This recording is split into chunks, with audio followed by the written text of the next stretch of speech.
Sejak kapan ya rendang punya agama? Sejak kapan rendang punya agama? Rendang ki agamane opo? Odo karo hari ini nyuwun sewu, ono babi dimasak rendang kabeh do ngamuk-ngamuk. Pertanyaanku sederhana, sejak kapan rendang punya agama?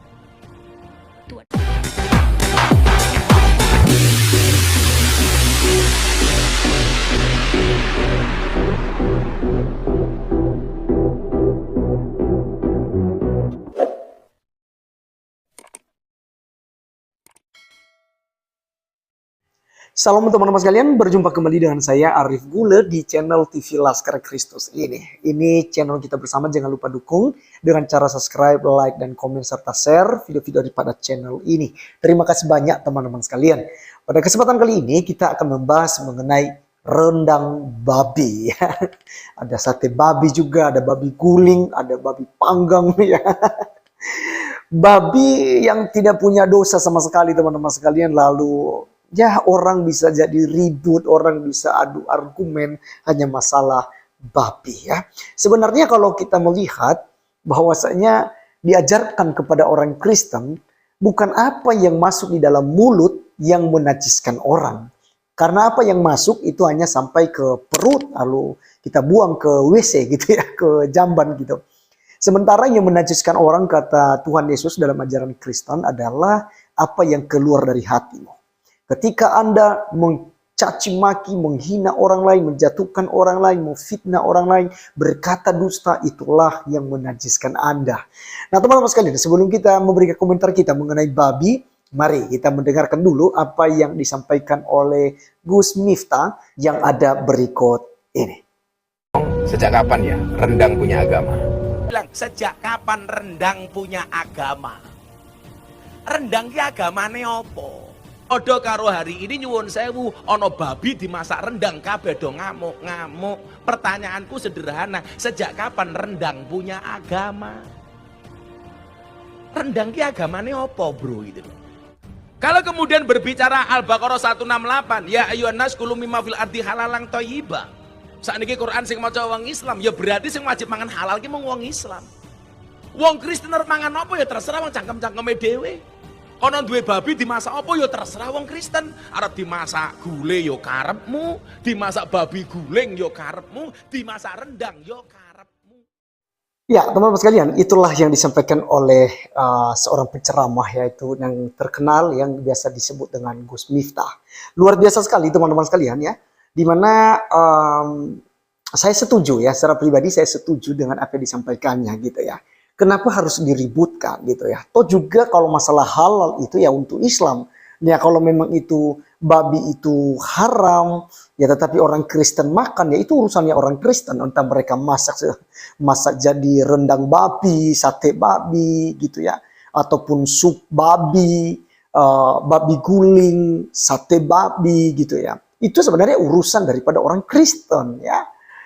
Teman-teman, saya sangat setuju dengan apa yang disampaikannya. Dan salah satu yang menjadi viral dari kalimat daripada Gus Miftah ini adalah ketika dia menyampaikan rendang babi itu agamanya apa gitu. Ya, apa agama rendang babi.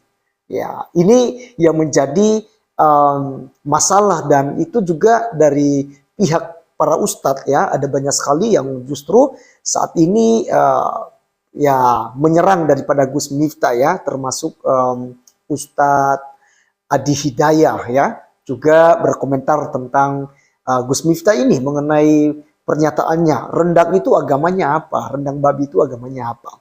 Nah teman-teman sekalian, saya mau membawa sebuah pikiran kita yang menurut saya ini penting saya buat sebuah perbandingan. Contoh nih ya, contoh.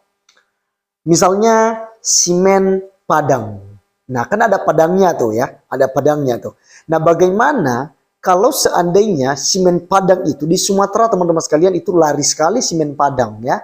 Kemudian orang Kristen menggunakan semen Padang itu untuk membuat kandang babi gitu dari ya dicor gitu ya. Kalau kami di Sumatera biasanya babi itu kan di kandang ya. Lalu dicor gitu ya, dikasih peta-peta gitu ya, sehingga ada beberapa peta gitu ya.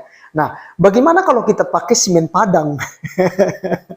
Apakah juga itu akan jadi masalah ketika kita menggunakan itu sebagai untuk membuat kandang babi gitu, ya. Nah, demikianlah teman-teman sekalian, masalah rendang babi ini gitu. Ya, itu kan orang Kristen yang makan. Lagi pula yang menjual rendang babi di tahun 2020 yang lalu, itu dia sudah katakan non halal kok. Ya. Artinya tidak boleh dimakan oleh orang muslim gitu ya. Udah ditahu kok, tapi kok tiba-tiba jadi viral gitu. Ya. Nah, teman-teman, saya mengajak kita untuk melihat tentang haram dan tidak haramnya ini apa yang disampaikan oleh Tuhan kepada bangsa Israel melalui Nabi Musa. Kita mendapatkannya di dalam Imamat pasal 11 ayat yang pertama dan sampai nanti di ayat yang ke-7 mengenai babi ini. Oke, saya akan bacakan buat kita supaya kita paham. Binatang yang haram dan yang tidak haram. Ya, sebenarnya bukan hanya Islam yang punya haram tidak haramnya ini. Di Kristen juga itu sangat tegas, bukan hanya babi yang diharamkan. Ya, mari kita membaca teman-teman. Lalu Tuhan berfirman kepada Musa dan Harun. Katanya kepada mereka, katakanlah kepada orang Israel begini, inilah binatang-binatang yang boleh kamu makan dari segala binatang yang berkaki 4 yang ada di atas bumi. Setiap binatang yang berkuku belah, yaitu yang kukunya berselah panjang dan yang memamah biak, boleh kamu makan. Tetapi inilah yang tidak boleh kamu makan dari yang memamah biak atau dari yang berkuku belah, unta. Tidak boleh dimakan ya, karena memang memamah biak, tetapi tidak berkuku belah, haram itu bagimu. Juga pelanduk, karena memang memamah biak, tetapi tidak berkuku belah, haram itu bagimu. Juga kelinci, karena memang memamah biak, tetapi tidak berkuku belah, haram itu bagimu. Demikian juga babi hutan, karena memang berkuku belah, yaitu kukunya berselah panjang tetapi tidak memamah biak. Haram itu bagimu. Daging binatang-binatang itu janganlah kamu makan, dan bangkainya janganlah kamu sentuh. Haram semuanya itu bagimu. Ya. Kemudian teman-teman sekalian, dari binatang yang boleh dimakan, ayat 9, inilah yang boleh kamu makan dari segala yang hidup di dalam air. Segala yang bersirip dan bersisik di dalam air, di dalam lautan dan di dalam sungai, itulah semua yang boleh kamu makan. Tetapi segala yang tidak bersirip, sekali lagi, segala yang tidak bersirip atau bersisik di dalam lautan dan di dalam sungai, dari segala yang berkeriapan di dalam air, dan dari segala makhluk hidup yang ada di dalam air, semuanya itu kejijikan bagimu. Sesungguhnya haruslah semuanya itu kejijikan bagimu, dagingnya janganlah kamu makan, dan bangkainya haruslah kamu jijikan. Teman-teman sekalian, sampai di sini dulu pembacaan kita. Nanti teman-teman bisa membaca itu satu pasal ya, Imamat 11 itu. Jadi kalau kita melihat di sini, yang tidak boleh dimakan di dalam air, itu binatang yang tidak bersisik dan tidak bersirip. Apa saja itu? Ada ikan lele, ada ikan gabus, ada belut, dan beberapa jenis ikan lainnya yang tidak bersisik dan tidak bersirip. Itu tidak boleh dimakan, itu haram. Jadi kalau perkara haram dan tidak haramnya di dalam Kristen, justru bukan hanya babi. Haram untuk memakan ikan lele, haram memakan ikan gabus, haram memakan belut. Tidak boleh, karena itu semua sudah diharamkan oleh Tuhan.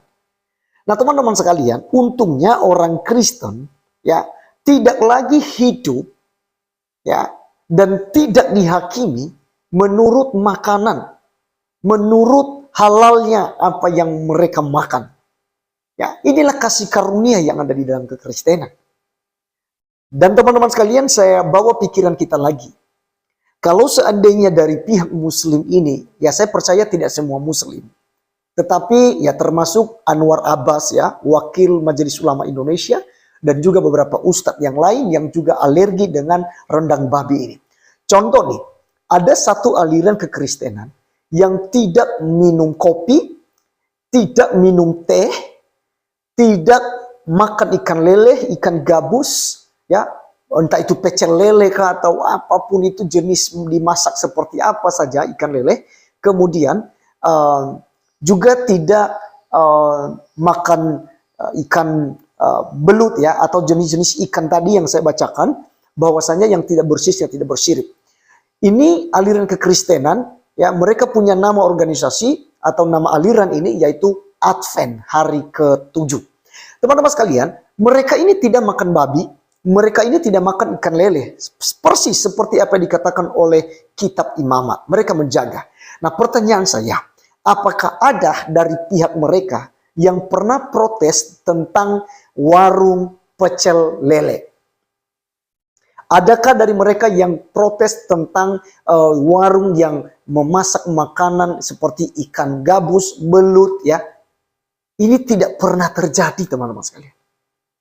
Kemudian, di agama Hindu itu mereka menganggap sapi itu ya sesuatu yang suci. Apakah ada orang-orang yang beragama Hindu di Indonesia ini pernah demo karena ada rendang sapi? Kan rendang di masakan Padang ini kan biasanya ada rendang ya, tetapi biasa digunakan daging sapi. Bayangkan teman-teman sekalian, apakah ada daripada yang beragama Hindu yang demo, yang protes mengenai warung Padang yang membuat rendang sapi? Sama sekali tidak ada, teman-teman sekalian. Ya, jadi saya menyimpulkan bahwa apa yang sedang viral saat ini hanya urusan politik. Ya, membungkus politik dengan agama. Gitu ya. Saya setuju dengan apa yang disampaikan oleh Bang Denny Siregar. Gitu ya. Jadi teman-teman, saya juga saat ini memaparkan kepada kita mengenai hidup di dalam kekristenan.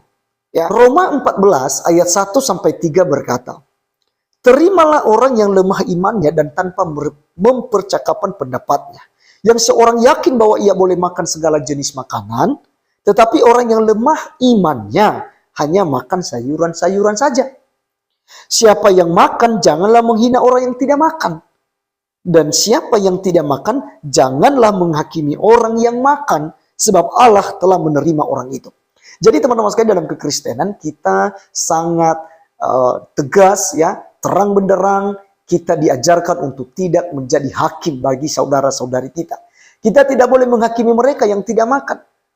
Dan orang yang tidak makan juga dari kalangan orang Kristen tidak boleh menghakimi orang yang makan. Artinya kita saling menghargai. Ya. Kemudian di dalam 1 Korintus 8 ayat 8 sampai 9, ini puncak daripada pembahasan saya saat ini. Apa yang dikatakan oleh firman Tuhan dalam 1 Korintus 8 ayat 8 sampai 9. Makanan tidak membawa kita lebih dekat kepada Allah. Kita tidak rugi apa-apa kalau tidak kita makan. Dan kita tidak untung apa-apa kalau kita makan. Tetapi jagalah supaya kebebasanmu ini jangan menjadi batu sandungan bagi mereka yang lemah. Nah, jadi teman-teman sekalian, ya, yang saya mau ajarkan kepada kita pada saat ini, yaitu tentang ayat 8-nya, makanan tidak membawa kita lebih dekat kepada Allah. Makanan itu hanya urusan perut dan itu hanya berakhir di jamban. Sekali lagi, makanan hanya urusan perut dan itu dia akan berakhir di jamban. Ya, dan terus begitu setiap harinya. Ya, setidak-tidaknya 1 kali dalam sehari kita harus ke WC untuk buang apa yang sudah masuk dalam perut. Maka apa yang diajarkan oleh Tuhan Yesus bukan apa yang masuk dalam mulut yang menajiskan orang, tetapi apa yang keluar dari mulutlah yang menajiskan orang. Maka teman-teman sekalian, soal rendang babi ini tidak perlu dipersoalkan. Makanya tadi saya membawa pikiran kita mengenai semen Padang. Apakah itu juga haram? Apakah itu boleh atau tidak bolehnya ketika saya memelihara babi dan saya membangun kandang babi dengan menggunakan semen Padang? Ya, silakan. Jika hal itu ya bisa jadi saya tidak akan belikan nanti teman-teman sekalian. Karena saya juga harus menghargai itu. Karena Alkitab mengajarkan kepada kami supaya kami tidak menjadi batu sandungan bagi orang lain. Jadi kalau seandainya itu haram juga, silakan dibuat ceramahnya. Silakan diviralkan. Ya, silakan diviralkan. Nanti kalau sudah ada jawabannya silakan. Teman-teman dari pihak muslim silakan cek di channel saya. Ya, nanti saya akan bacakan. Jadi teman-teman sekalian, sekali lagi, makanan tidak membawa kita lebih dekat kepada Allah. Kita tidak rugi apa-apa jika kita makan. Dan kita tidak untung apa-apa jika kita tidak makan juga. Jadi kenapa kita harus ributkan masalah makanan? Ya, kami dari pihak Kristen, kami tidak pernah kepo, kami tidak pernah mempersoalkan mengenai label halal gitu ya. Di mana-mana teman-teman sekalian, kita ke Indomaret saat ini semua ada label halal. Di kulkas saja, bayangkan ini saya beli di kulkas ya, saya beberapa waktu yang lalu, beberapa bulan yang lalu saya belikan kulkas. Itu ada label halal loh. Pertanyaan begini, apakah kulkas ini dimakan? Sampai ada label halalnya di situ. Ya. Kami tidak pernah mempersoalkan. Iyalah kan ini kan labelnya MUI ya, kami menghormati, kami menghargai keputusan daripada Majelis Ulama Indonesia. Toh juga tidak mengganggu iman kami, ya, sama sekali tidak mengganggu iman kami mengenai label halal. Makanya tidak ada satupun orang Kristen yang protes, yang mempersoalkan. Nah yang anehnya, ya, dari agama mayoritas ini, dari pemimpin-pemimpinnya banyak memprotes tentang kekristenan, tentang pohon cemara lah, tentang warna-warni di hari Natal lah, ya. Yang kepo adalah dari pihak Muslim, dalam tanda kutip maksud saya ya, tidak semua. Jadi teman-teman sekalian, saya mengajak kita semua, mari kita saling menghargai, mari kita saling menjunjung tinggi nilai toleransi di Indonesia. Ada 6 agama yang bebas di Indonesia, ya. Itu tidak ada larangan, undang-undang menjamin tentang ke-6 agama ini. Maka mari kita saling hidup berdampingan. Imanmu adalah imanmu. Toh juga kita diajarkan ya. Saya satu ayat ya dalam Al-Quran, saya sangat senang sekali ketika saya dengar dari para ustadz. Agamamu adalah agamamu, agamaku adalah agamaku. Tidak ada paksaan toh, ya. Demikian juga dalam Kristen. Kalau saya boleh pinjam kalimat itu, agamamu yaitu Islam, agamaku yaitu Kristen. Mari kita sama-sama berdampingan untuk membina umat, untuk ya akur satu dengan yang lain. Karena soal kepercayaan itu urusan pribadi lepas pribadi dengan Sang Pencipta kita. Jadi teman-teman sekalian, ya, video kali ini kiranya memberikan wawasan buat kita. Dan saya Arif Gule undur diri, sampai ketemu di video saya selanjutnya. Tuhan Yesus memberkati kita. Salam.